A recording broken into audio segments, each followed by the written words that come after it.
preguntas que nos hacemos habitualmente cuando ya se caen los argumentos, cuando ya no tenemos más excusas para nuestro pecado es ¿por qué Dios permite que pase esto? ¿O por qué lo permitió? Si era tan malo, ¿por qué Dios me permitió pecar? ¿Por qué Dios sigue permitiendo el mal en el mundo? ¿Por qué todavía estoy enfermo? Un montón de preguntas en las que ya cambiamos el objeto de la discusión. Antes lo centramos en aquello que nos llevaba a la culpa, al remordimiento y finalmente al arrepentimiento, y ahora cambiamos el objeto a la persona de Dios y entramos a echarle culpa a Dios por las cosas que ocurren o que Él no detuvo o Él no impidió.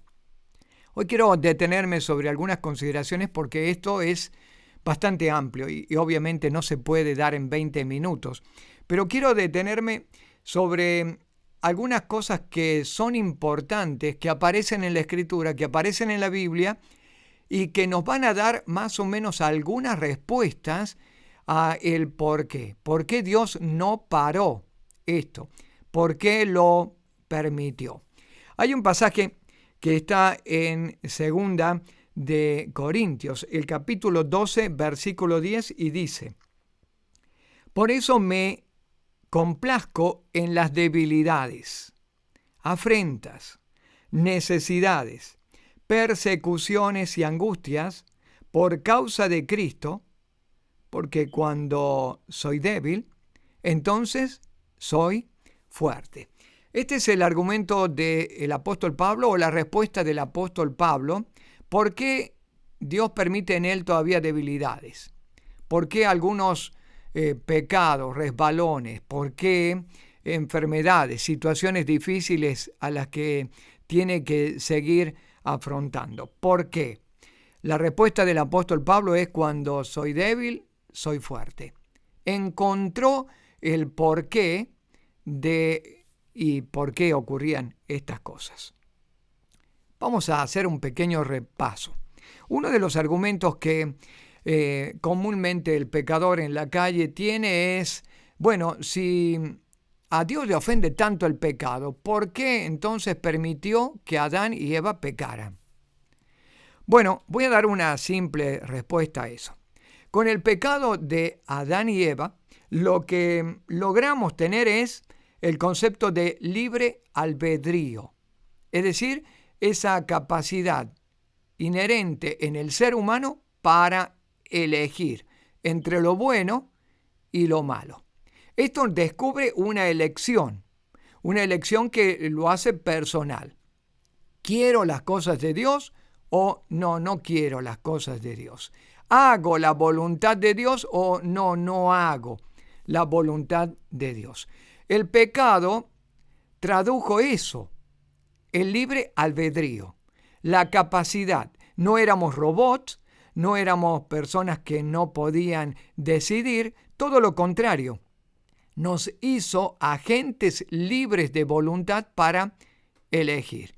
Y entonces aquí podemos responder: ¿por qué Dios permite el pecado? Bueno, para descubrir que en realidad es una cuestión de elección. Nosotros elegimos pecar o elegimos obedecer.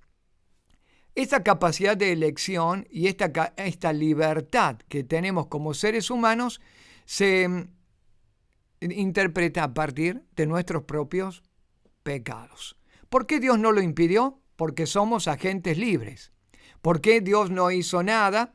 Porque Él no va a afectar nuestra voluntad. Así que de aquí, y con esta simple cuestión, de la escena sacamos a Dios y volvemos a poner el objeto de consideración ante un pecado, que es nuestra propia persona. Nosotros lo hicimos, nosotros elegimos, nosotros decidimos pecar. Otro ejemplo, vamos con otro ejemplo bíblico. ¿Recuerdan la historia de Noé? Todos recordamos fácilmente cómo Dios se presenta 100 años antes construyendo el arca. De pronto el diluvio viene sobre la tierra, levanta él a sus hijos, a sus nueras, animales por pareja, los introduce en el arca. Ahora ya pasaron todos estos eventos, el arca se ha posado, sale Noé y está transitando los primeros pasos en esa nueva tierra con su familia. Se va a meter en la tienda y entonces allí en la tienda va a tomar vino, va a embriagarse. Esto se conoce en la Escritura como la embriaguez o la borrachera de Noé. ¿Por qué Dios permitió que un hombre tan santo, tan justo, terminara en un vicio o terminara bebiendo, ¿no? En borrachera? ¿Por qué no lo detuvo? Si no era tan justo y tan bueno para salvarse, ¿por qué tomó vino y qué pasó? ¿Qué cambio hubo? En primer lugar, demostró que el hombre no era del todo justo. Esto es algo importante. Pero si algo descubre esta historia, es otros corazones. Los corazones de sus 3 hijos. Cómo respondieron ante la embriaguez y la desnudez de su padre. Los 2 más grandes o mayores de la familia se volvieron hacia atrás, no mirando la desnudez de su padre, y lo cubrieron. El más pequeño, Canaán, salió avergonzando, burlándose y descubriendo la desnudez de su padre abiertamente, en vergüenza o para vergüenza de él ante todos. De la historia de este pecado de borrachera de Noé, se descubren los corazones, ¿no? Las intenciones verdaderas detrás de cada corazón. No todos estaban en la misma sintonía. No todos habían entendido que a causa de la corrupción, de la inmoralidad sexual, Dios, por haberse corrompido en la tierra de esta manera, había mandado el diluvio y los había destruido. De nuevo, una semilla de pecado, de maldad, es puesta a la luz, evidenciado por el pecado. Y respondemos la pregunta: ¿por qué Dios permitió el pecado de Noé? Para descubrir el corazón de sus hijos y para descubrir también el corazón de Noé, qué había en esos corazones. El pecado a veces, con eso y con lo que acabo de decir, nos lleva a resolver una cuestión que a veces no tenemos muy clara: ¿qué tan pecador soy? ¿Qué tan miserable soy? ¿Qué tan malo soy? Porque a veces parece que esto lo ocultamos, lo ponemos a trastienda y no lo dejamos ver con facilidad. Quizás para los demás somos muy morales, somos excelentes personas, pero un pecado va a demostrar, y el tipo y la clase de pecado a veces termina demostrando qué tan inmorales somos, o qué tan graves somos, y qué tan malos somos en nuestro interior. Vamos con otra historia, la historia de David. ¿Recuerda David? Bueno, no vamos a hablar de él, de su onda y el gigante, momentos heroicos, tremendos, victoriosos de David, pero es con el que más nos empatizamos o con el que más nos identificamos y recordamos. No, vamos a otra historia. David y Betsabé, ¿se acuerdan? Está paseando por el palacio a la siesta, no puede conciliar el sueño y desde su terrado ve en el terrado siguiente, en su vecina, se está bañando desnuda. Allí está Betsabé, una bella mujer.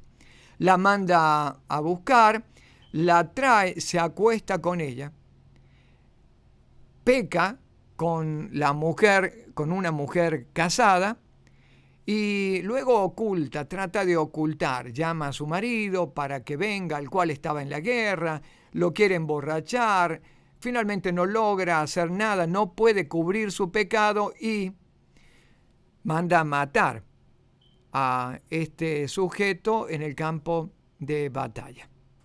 Parece que todo está saliendo más o menos en los planes de David como él calculó, hasta que se descubre que está encinta, está embarazada.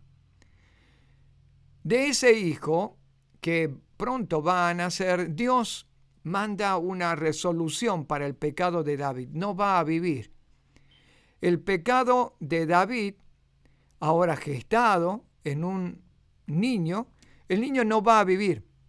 Hay enfermedad grave, sentencia de muerte para el niño y de hecho el niño va a morir. A pesar de David, a pesar de sus oraciones, a pesar de su ayuno, a pesar de sus intentos por recomponer la situación, el arrepentimiento parece llegar tarde, porque las consecuencias de haber pecado es ahora esto, va a perder a su hijo. Bien, ¿qué descubre este pecado de David? ¿Dios podía haberlo detenido antes? Sí.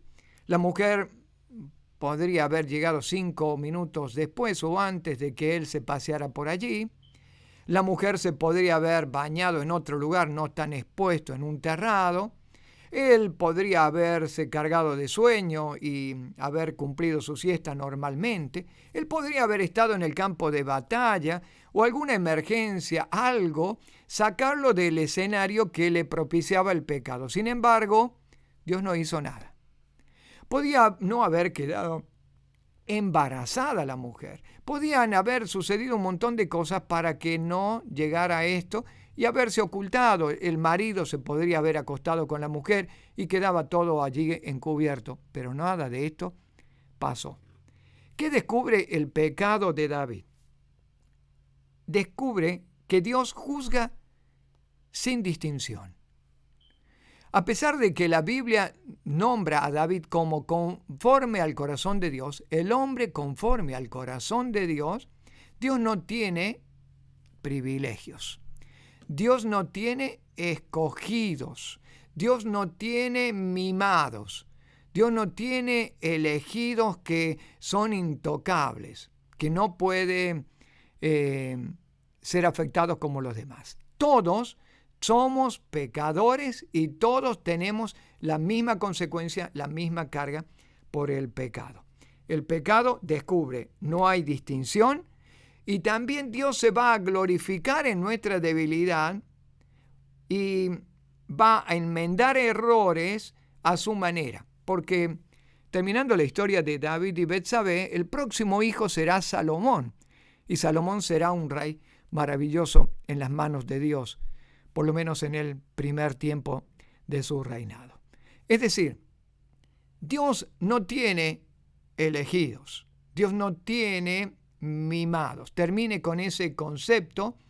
El pecado es pecado para mí y para usted y para todo el mundo y va a vivir las consecuencias. La paga del pecado es la muerte y el pecado nos va a alcanzar, dice la Escritura.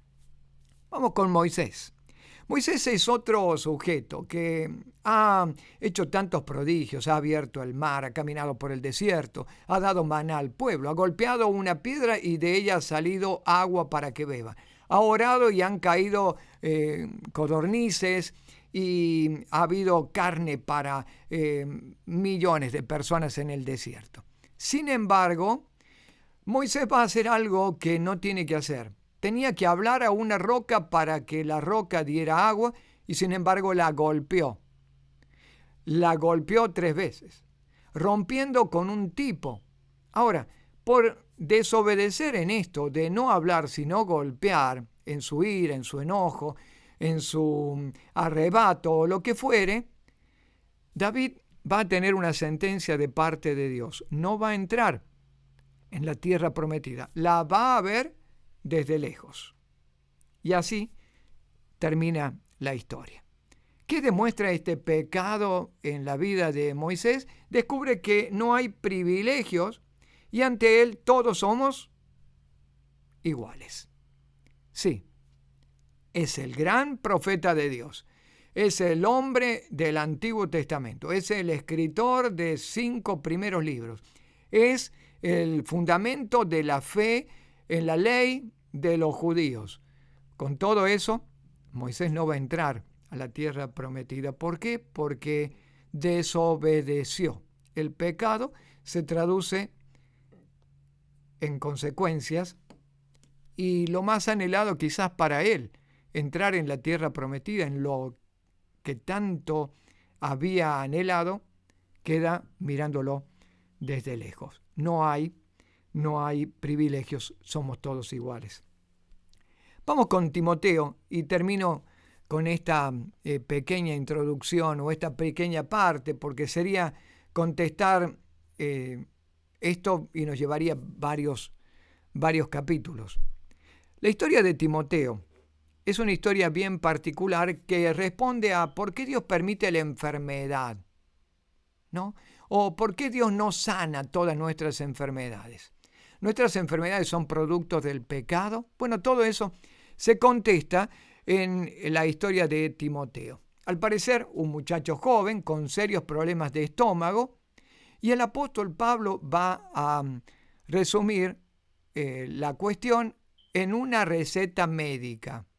Y le va a decir a Timoteo, a causa de tus continuos malestar de estómago, bebe un poco de vino. Increíble, ¿verdad? Un hombre como Pablo, que ha hecho milagros, que ha levantado enfermos, que ha resucitado muertos. Alguien que ha hecho tamañas obras de parte de Dios para su discípulo más amado, para su discípulo más consentido, Timoteo, para su hijo, Timoteo, le va a decir, no voy a orar por ti, no vamos a hacer ayuno, no pongas a la congregación a orar con ese asunto, no te voy a imponer manos, no te voy a ungir con aceite, no, toma un poco de vino. Y esto descubre también que Dios permite las cosas y que no todo pasa por una cuestión milagrosa. A veces hay cuestiones de razón y de lógica, y a veces hay un conocimiento que Dios ha dado al ser humano para que tratemos también nuestras cuestiones. ¿Para qué permitió? Para eliminar conceptos equivocados. Conceptos, por ejemplo, de que la medicina es mala o que un hombre de fe no debería utilizar la medicina. Conceptos como, por ejemplo, que no podría existir un cristiano enfermo o un cristiano con una enfermedad crónica. Y que mucho más que eso, todavía hablamos de que no se sana porque no tiene fe. No, hay recetas en la Escritura que no van a funcionar para todos, porque con cada uno Dios tiene un propósito. Vuelvo al versículo con el que Pablo trataría de resumir lo que estuvimos diciendo con respecto a de por qué Dios permite el pecado y por qué Dios permite enfermedades o situaciones. Él dijo, me complazco en las debilidades, porque cuando soy débil, entonces soy fuerte. Sí, porque el pecado nos descubre nuestra propia naturaleza. El pecado descubre que todos seremos juzgados de igual manera, que no hay elegidos ni privilegiados.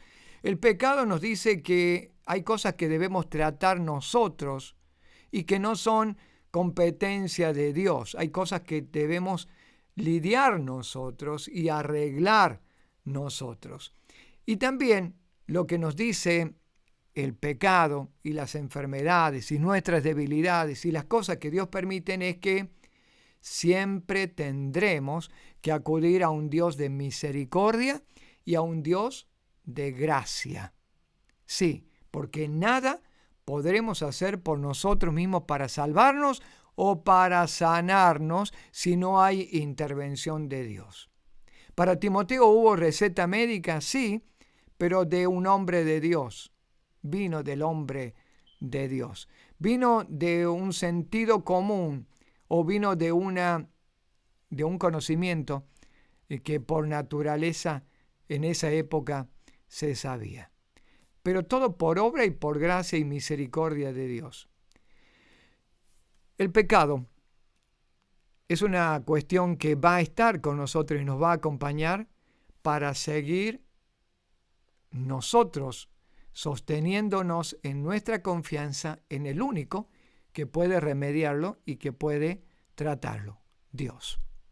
El pecado va a estar y va a seguir acompañando y va a estar al lado de nosotros para decirnos que todavía necesitamos y que hasta el momento en que cerremos nuestros ojos en el mundo, necesitaremos un Salvador.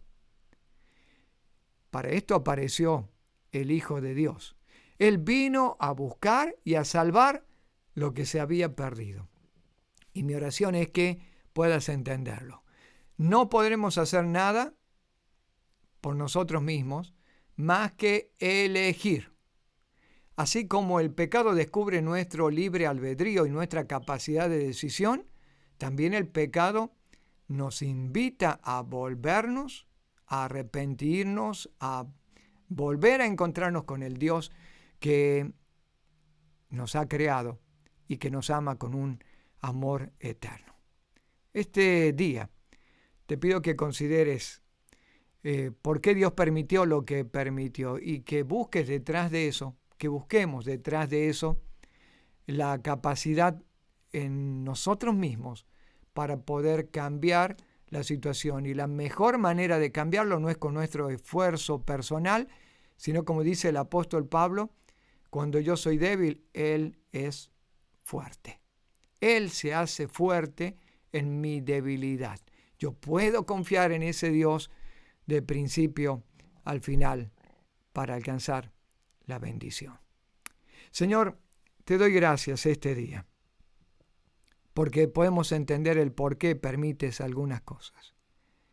Muchas veces son la única manera que tienes de tratar con nosotros y la manera más amorosa y más misericordiosa, más llena de gracia para volver a encontrarnos y traernos al camino. Te doy gracias en el nombre de Jesús. Amén. Quizás quieras dejarnos tu comentario, tu mensaje. Si te ha gustado este mensaje, puedes compartirlo por favor con tus amistades, en tus redes sociales, en tus grupos y en nuestro canal de YouTube, por favor, colócanos un me gusta. Bendiciones hasta nuestra próxima oportunidad.